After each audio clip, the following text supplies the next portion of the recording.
Hello and welcome. This is one of the lectures in the unit entitled The Complete Guide to Writing a Legal Memorandum. Now, I've used the word memorandum in the title of this unit, but the unit applies more broadly to all sorts of legal writing, including brief writing, which we'll discuss in the spring. The lecture is foundational. It'll be the basis for much of what we do fall semester, but it will play an important role spring semester as well. The unit consists of several short lectures.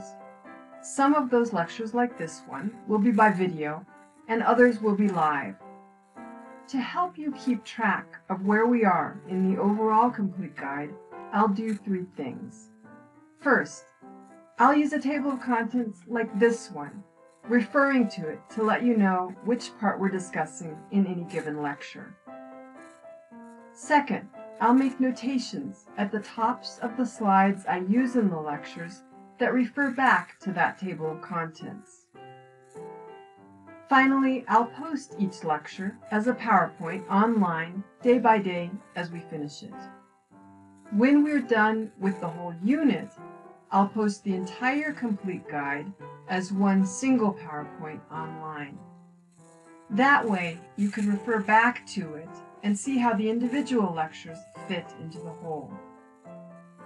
That brings me to an important point. Most of us, most of the time, learn best through deductive reasoning. We learn best when we're given a general concept, and then we break down the details. The complete guide does the latter. It focuses on the details.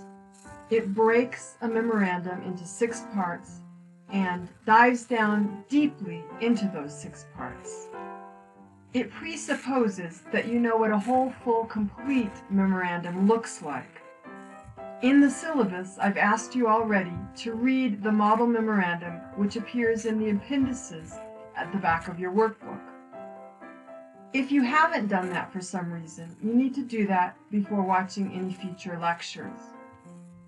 The lectures again focus on the parts, and your ability to understand them really depends on having at least some sense of what a complete memorandum looks like.